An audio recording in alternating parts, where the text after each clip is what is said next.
concern about lack of minutes is contributing to Andrey Santos questioning his future at Chelsea and being linked to Man United. Chelsea is supposedly in ongoing and developing talks with West Ham winger Crescencio Summerville. Trevor Chalobah seems closer and closer to leaving Chelsea for an Italian club, but probably Inter Milan. Chelsea's first bid for Spanish left-back Pep Chavarria has been rejected, but it looks like they're going to go back in with another one. Following Real Madrid's statement about Enzo Fernandez not being on their radar, it's seeming increasingly likely that he's going to stay with the club and work under Xabi Alonso. Chelsea are in advanced talks with young superstar Jessy Derry to sign a new contract. And Liam Delap yet again has reaffirmed he has no intention of leaving Chelsea this summer. Welcome, Blue Believers, to another episode of the Stamford Sync, where we are syncing up with everything Chelsea FC. And it's another day, it's another bucket load of news, so let's not waste any time and get straight into it. We're going to start off talking a little bit more about Andrey Santos, because after the initial kind of big piece of news that came out yesterday saying that we value him at 50 mil and Man United are interested in him, there has been more to it. Ben Jacobs posted this: Manchester United are exploring a move for Andrey Santos as Will Unwin called. Midfielder on Man United FC's list of options since last summer as revealed. Chelsea not inclined to sell back then or under Liam Rosenior, but would now be open to a sale at the right price. Santos is keen to explore minutes. Talks underway on the player side, but Chelsea yet to receive any formal contact. So this isn't mad, is it, at the end of the day, when you think about what's going on with the midfielder market at the moment. So essentially Man United have been ousted to Matheus Fernandez, who was their top target for a long time. There's been talks about Carlos Baleba as well, from Brighton, who in January was being linked at 100 mil. Andrey Santos, not £100 million player, definitely not, but there's 100% potential in there, and for the right team, for the right manager, you'd think that there's definitely a first team player in there as well. I think the key thing from this and some of the other tweets that we're going to get into is the reason Andrey Santos is up for it is because he wants to be a starter in a team, right? He wants minutes, and he really struggled last season, which is such a shame because I feel like we can all see the potential, obviously, but you got to think we've had possession-based managers for quite a long time, and he doesn't necessarily, like, his archetypal skill set is that of a box-to-box transitional midfielder who can get up and score goals and, you know, contribute in that kind of way, but we largely played him as the, you know, we tried depping him for Moises Caicedo a few times and playing that more ball-winning role. We tried him as a bit of a deep-lying distributor, you know, being the lone six, but having a real big passing role from that as well. But ultimately, these things don't really play into what his key strengths are. Someone in my comments mentioned yesterday, and I think it's a great shout, like an Andoni Iraola would be perfect for someone like Andrey Santos, you know, who can get the best out of his ability to transition, to get up there and to join the attack. So we're just going to rattle through some of the other tweets that have come out about Andrey Santos that start to put the picture together. Pice posted this via Fabrizio Romano. The message is that if Manchester United come and put good money on the table, they can sign Santos.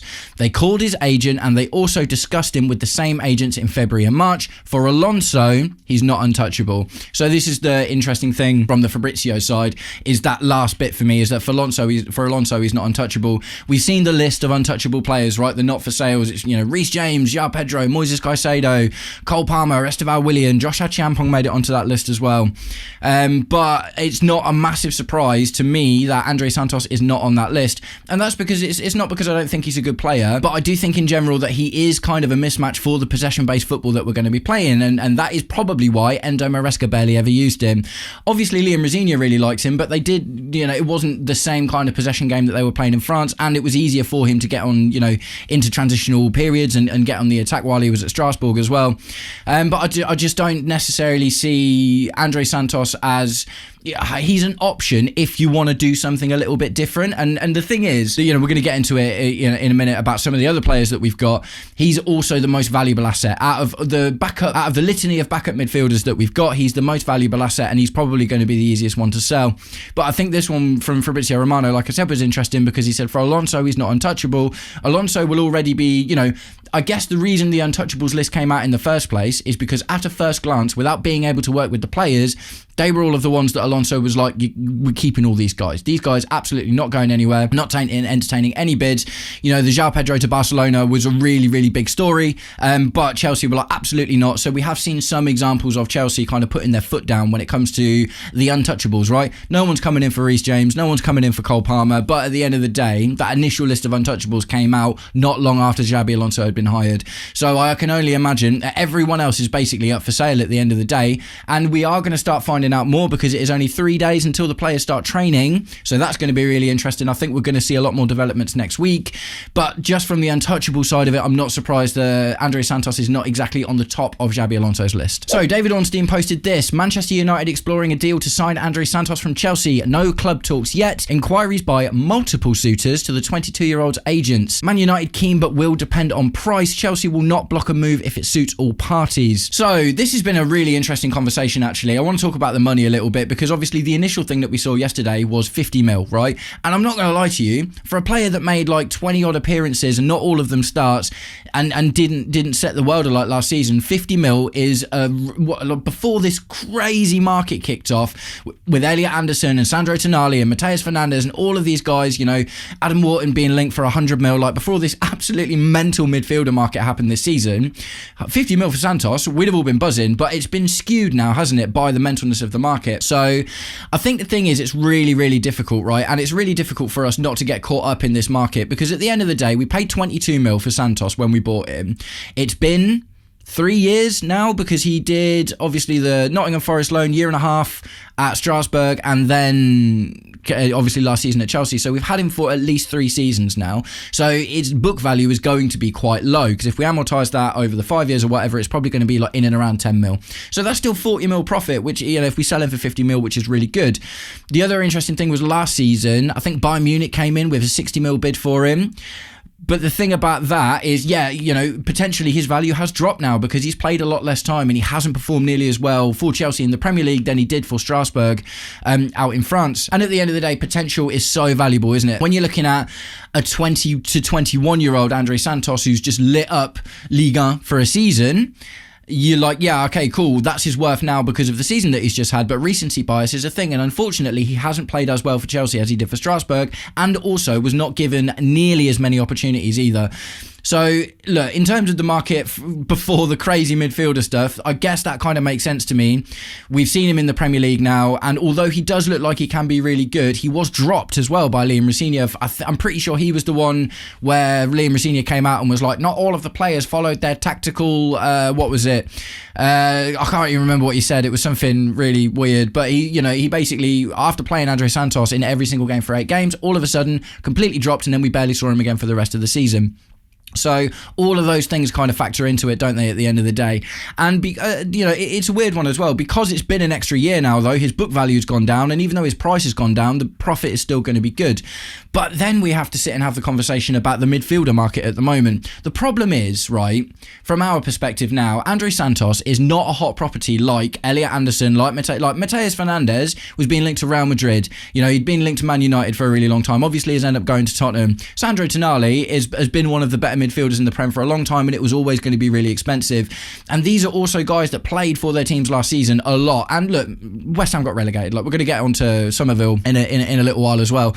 But he's still, even after being relegated with West Ham, he was still a target for Real Madrid at the end of the day. So that shows you that the qualities of the player shone through. I think the issue with Andrey Santos is our feelings about it are based on the potential, because the truth is we haven't seen it in practice and we haven't seen it in action.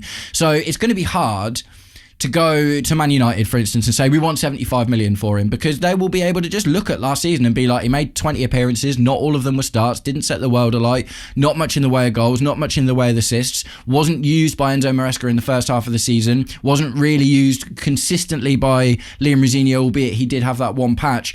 So even though the midfielder market is mental at the moment, it'll be easy to overprice him. And at the end of the day, a lot of you would be really happy with that, because I put out a community poll yesterday about Andrey Santos, and I was really surprised that there are a lot of you that were up for selling. I think it ended up at like 70-ish% wanted to keep him, and 30% wanted to sell. But from my own, kind of community and the Chelsea community that got involved in that, largely people do want to keep him. So if we price him out of a move, then I guess Chelsea fans will be happy. But is there any point if he's just going to do last season what he did for us this season and he doesn't kick on?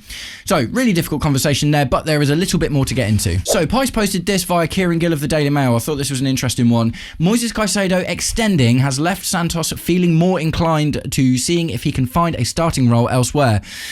So Moises Caicedo signed a new contract. Did Andrey Santos really think that he was in line to compete with Moises Caicedo for that position? That I find a little bit bizarre, to be completely honest, because look, no one is dislodging Moises Caicedo, and look, red cards and a bit rash and lots of yellows especially. Didn't have the most consistent season last season, although in periods he was absolutely phenomenal. You ask any Chelsea fan who's on number 6 next season, it's Moises Caicedo, isn't it? Still really young, 23, going on 24 years old, so much time in front of him. Does Moises Caicedo signing a contract really make Andrey Santos feel like, oh, well, I'm not going to get any minutes now? It's like, mate, you probably weren't in that position anyway, but it just is what it is. But I thought that one was interesting, but if he sees himself as that kind of role, definitely not going to happen, I don't think. And then the last one I'm going to take is a little excerpt from the Cy Phillips Substack. This was quite an interesting one, and it goes into a bit more detail. Santos has been a bit part player at Chelsea so far, and as a result, SPTC sources have heard that Santos wants to be an important first team starter, hence why he is now looking at his options this summer. He has many interested clubs and not just United. Chelsea will sell him, but they want north of 45 to 50 mil to do so this window. Chelsea are looking at new midfielders to sign this window, so they are looking to sell at least one themselves. Neither Dario Esugo or Romeo Lavia have much resale value right now due to a season of injuries for them both. As Santos also carries profit value, this will certainly come into their thinking too. But the fact that Santos wants to be a regular starter is also an element here. So I do get that, the basic concept of Andrey Santos would probably be a starting midfielder in a lot of Premier League teams. Now, if he goes to Manchester United, is he their starting centre midfielder? What is it? They've just had a guy injured, to be fair, isn't they? What's his name?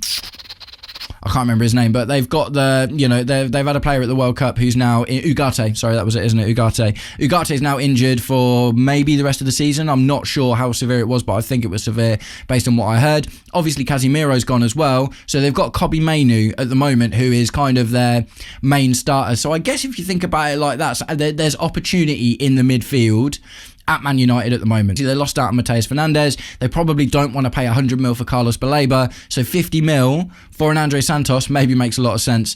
And there's one of those, isn't there, where it's like a buyback clause or something like that. Maybe we could put something like that in there. Potentially there is still a way, and Chelsea like doing this kind of thing.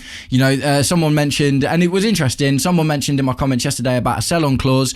We've done really well with sell-on clauses before, for sure. We've just put one in Tyreek George, which is like 15% or something if Tyreek George gets sold on. The issue for me with the sell-on clause as vis-a-vis Man United is they're awful at selling players. They're terrible. I think, what was it? They bought Anthony for 90 million, 89 mil or something, and they sold him for 20 with a massive sell-on clause, but they're just not good at selling players at all. So unfortunately, as much as if it was any other club, if it was literally any other club that would, and there are other clubs, that's the thing as well, there are other clubs that are in for him.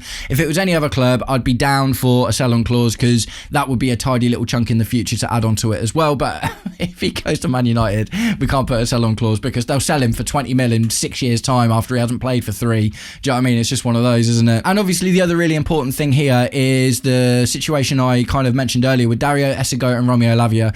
So Dario Esugo is much more of the Moises Caicedo mould than Andrey Santos is, for sure. Dario Esugo is more of that number 6. He's more of a defensive midfielder. He did spend a lot of time injured last season as well.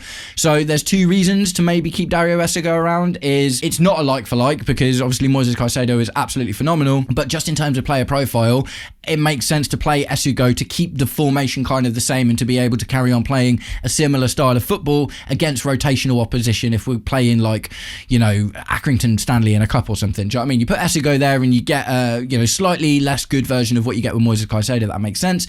Romeo Lavia, there are also 2 things with him as well. The injury stuff is number 1.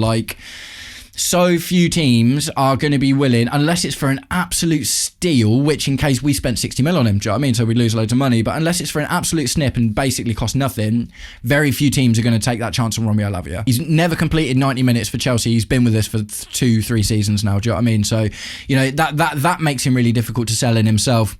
The other thing about it, though, is if and this is maybe the biggest if in all of football right now, if Romeo Lavia is able to stay fit, he is a deep lying distributor. He is the kind of midfield partner that Xabi Alonso would probably like to have for Moises Caicedo based on how he played his teams before, right? So if Romeo Lavia is able to stay fit for a season. He actually suits the profile quite well as a backup to whoever we bring in to be that deep line distributor. It's probably not going to be Granit Xhaka, although we will see what happens with that. But there's also still some noise about Adam Wharton, who would 100% play that role.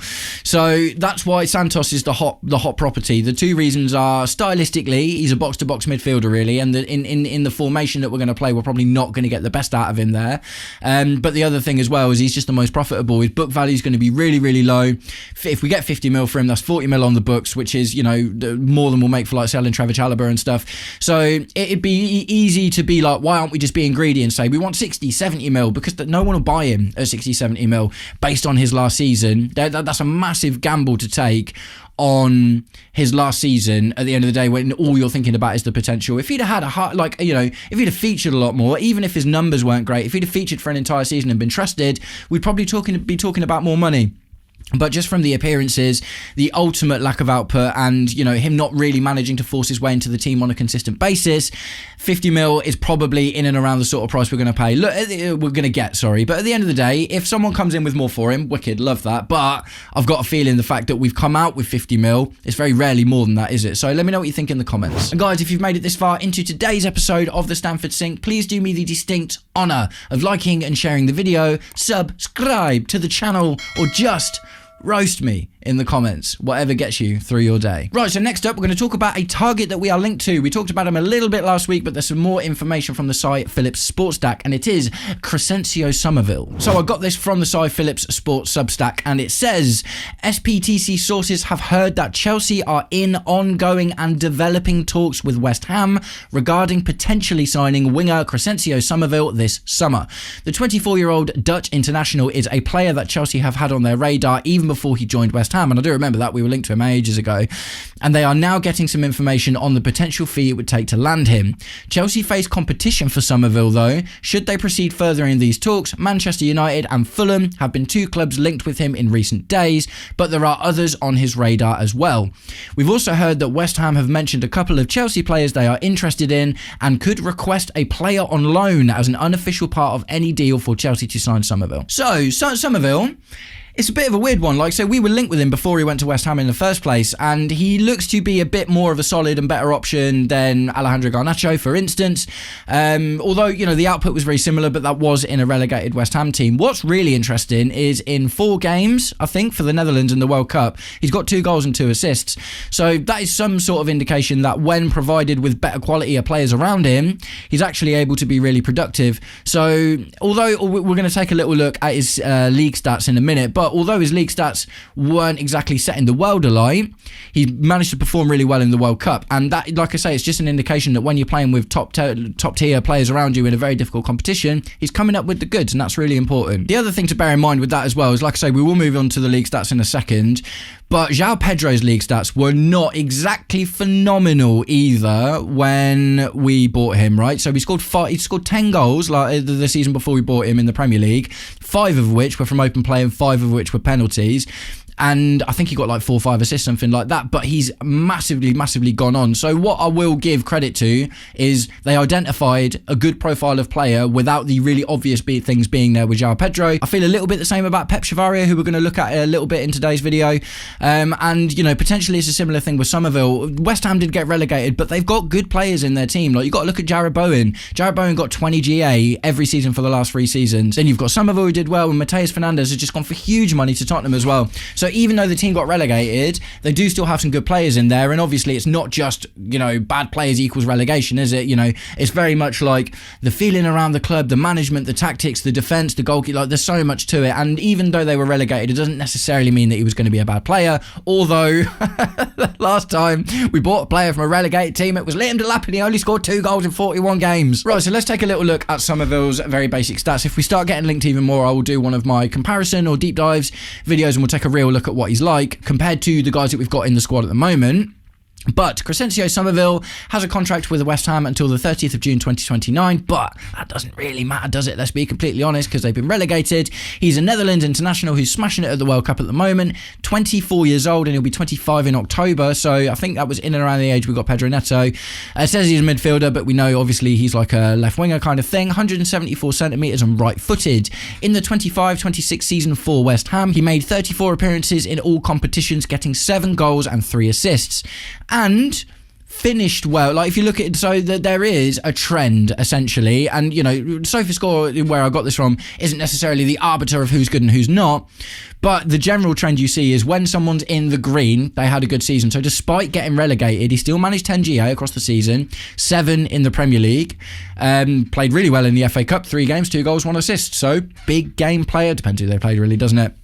But at the same time, he performed, you know, to get a green in a relegated team shows that he had a good individual season at the very least. And then we take a little look at his heat map, and albeit he is a left winger, he spends a lot of time getting into that left-sided half space, which potentially is very interesting for the likes of Xabi Alonso, right? Because what he doesn't look to be is a complete byline winger, and it's minuscule, but you can see he's not completely hugging that byline. Like when I looked at Pep Chavarria's heat map a little while ago, and it was like bang, like red right on the line. But with Summerville, he's definitely trying to drift inward a lot more, and that probably suits Xabi Alonso's kind of style a little bit more, and shows you that even though he's been playing as a winger, potentially he could be playing in that left-sided half-space role as well, and ultimately is versatile enough to play as a left winger. So guys, let me know what you think about Crescencio Summerville in the comments. It's an interesting one, and it's like, I'm not necessarily like completely enamoured by it.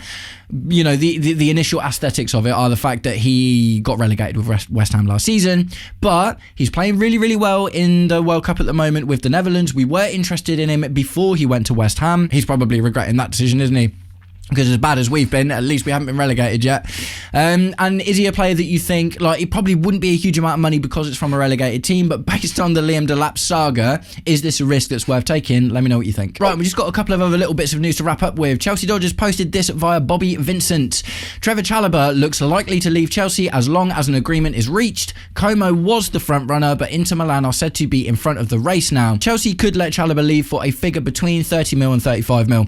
So my understanding was that Como were willing to pay the 35. It sounds like we'd get a little bit less if he goes to Inter, but I think Inter is his preference. That's what we reported on yesterday. So look, it's just one of those, like, we're just getting closer to it, aren't we? We're just getting closer to it, and very soon we're going to have to say goodbye to Trevor Chalobah.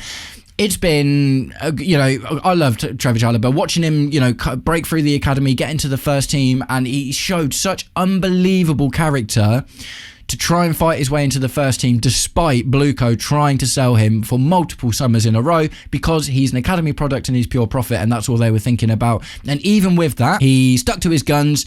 He worked really hard and did his best to get into the first team, which he managed, because he's been in the Chelsea first team now for the last 18 months. But unfortunately, he isn't the level, is he? That's the thing. Like, and you know, I think we all agree, if we got to keep hold of a Trevor Chalobah as a backup, a rotational option, yeah, cool, that'd be great. We'd love that. But for his career, he wants to go out and be playing first team football, and the opportunity to go to a big club like Inter Milan in Italy is probably a really attractive proposition for him. So look, it just feels like every day we're squeaking a little bit closer to Trevor Chalobah being sold. But you know, I just wish him all the best, man. I really want to see him do well, and I'm glad that he's not one of the players that we're looking at selling to a rival. Next up, we're going to talk about Pep Chavarria. Chelsea Dodgers posted this via Diario AS. Chelsea's first attempt to sign Pep Chavarria has not been successful, but considering that is a request from Xabi Alonso and the player is open to the move, it will not be the last offer. Chelsea need to reach Rayo Vallecano's figures. Is it Vallecano? Actually, sorry, Rayo Vallecano, because it's like the 2 L's in Spanish, isn't it? This feels like one that's probably just going to get done, doesn't it? It's a difficult one because we are having bids rejected quite a lot at the moment, and it's for the older players. Obviously, the Granit Xhaka thing hasn't worked out, and you know, I think we bid 10 mil for Pep Chavarria initially. He's got a 50 million euro release clause, which is like 42 mil, but it feels like somewhere between 50 to 20 mil will probably be enough to get him out. I think we're in danger now, and I'm not being hyperbolic about it. I'm just, you know, the facts are just the facts. The first two Xabi, well, actually, no, I say that, like, we got Marco Palestra over the line, didn't we? But the first two experienced players that we've gone in for, that Xabi Alonso has identified, thus far, we keep having bids rejected. I hope this isn't some sort of indication that Blueco are not going in on backing Xabi Alonso at the end of the day. They are making moves for the player. These players, Granit Xhaka 8 mil, that was never going to happen, and obviously, as it was reported, supposedly it's not a money thing for Sunderland. They just absolutely don't want to sell him. For Pep Chavarria, if this is a player that Xabi Alonso has identified, just go and get him. It's like, how can we live in a world where we spent nearly 70 mil on Mudryk, we spent 55 million on Jamie Gittins, and we're not willing, the Mike Maignan situation happened, and, we... Again, it was like a really, really low bid for an older player. The Granit Xhaka things just happened, and if they'd have gone in with a more reasonable bid at the beginning, maybe things would have continued, but they were frosty because we undervalued him, and maybe this is what's happening with Pep Chavarria. Like, I don't know, man, just go in and get it done. We need depth in that spot now. It looks like Yoro Hato is going to be given a bigger role, potentially playing at left back. I'm not sure about left wing back, but also, albeit not announced yet, Valentin Barco potentially also an option on that left wing back side or the left back side, and getting Pep Chavarria in will just reinforce that option to make sure you've always got a left back there, because at the end of the day, Yoro Hato is a versatile defender who can play centre back as well, and then you've got the likes of Valentin Barco, who's a bit of a Swiss Army player, and he can play centre midfield, and he can play left wing, and he can play left back and left wing back and all these kind of things as well. But if you go in and get a Pep Chavarria, regardless of where you put in anyone else, you've always got a player to put in that position who's experienced. Xabi Alonso likes him. Next up, we're going to talk a little bit about Enzo Fernandez. Chelsea Dodgers reposted this via Bobby Vincent. Enzo Fernandez's Chelsea future remains up in the air, but at the time of writing, he looks more likely to stay, given Real Madrid's statement. If Chelsea's £120 million value isn't met, they will be happy he is part of Xabi Alonso's squad next season. Is anyone going to come and pay It felt like Real Madrid were the only ones that would, didn't it? I'll be honest. I know there's been links with like Arsenal and Manchester City, but I don't know. I just don't really see anyone coming in and spending 120 mil on Enzo Fernandez. Like, he had a good season, but even with the market being what it is, he's obviously not as attractive a proposition as the likes of a Sandro Tonali, as the likes of an Adam Wharton, as the likes of an Elliot Anderson. And the reason you kind of know about that is because these players, everyone was being linked with these players. Elliot Anderson was linked to Man United for a long time. We were linked to him a little bit. Sandro Tonali had been linked to other teams like abroad and stuff. Adam Wharton's, as of today, being linked to Real Madrid as well as us and lots of other places. Mateus Fernandez linked to Real Madrid, linked to Man United, has gone to Tottenham. There's been a lot of interest from a lot of clubs around all of these players that have gone for this really big money, but with Enzo Fernandez it's not really the case. The Real Madrid thing had been going on, but what we found out about it is essentially it was all just a smokescreen from Javier Pastore and Enzo Fernandez trying desperately to manifest this move, and it's just not worked, and now they look a little bit silly. Other than that, no one else, there's not like, oh, PSG are really interested, or Bayern Munich are really interested, or, we're only just hearing about these Premier League links at the moment with Arsenal and Man City, and because of everything that's just happened, you got to think, haven't you, is this just Javier Pastore putting out more little news stories to try and manifest a move somewhere else? And I don't really even understand how that works. Like as we've just seen with Real Madrid, like if a club's not interested in a player, they're not going to hear, oh, Enzo Fernandez is, apparently linked to us, let's go and have a look at him. It's like, nah, Arsenal will know, and Man City will know, and any other team that can afford the 120 mil will know if they like Enzo Fernandez as a player.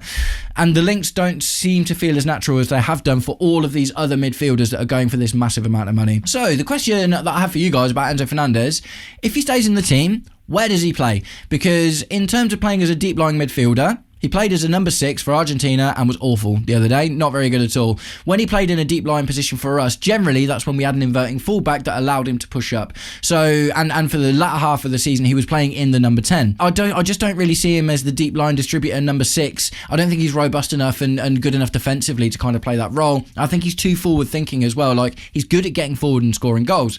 So maybe the left half space number 10 role, or the number 10 in rotation with Cole Palmer if we don't go out and get someone else. I'd like to know what you think. Tell me if we keep Enzo Fernandez, which, look, I know a lot of you are not really happy about it, and a lot of you would be willing to take a loss on him at the moment. Look, I would rather see him out 100%, but let's entertain the idea for a moment that Enzo Fernandez stays with the team next season. Where do you think he's going to play? And a nice little story to move on to here. Simon Phillips, of the guy who does the Substack, he posted this: Chelsea are in advanced talks over a new deal for teenage winger Jessy Derry. So that's really cool. I have a feeling that Jessy Derry could kind of be our next Esteval. No, not necessarily that talented, but we saw him get some cursory minutes last season, and he looks like a real talent, doesn't he? He looks really good.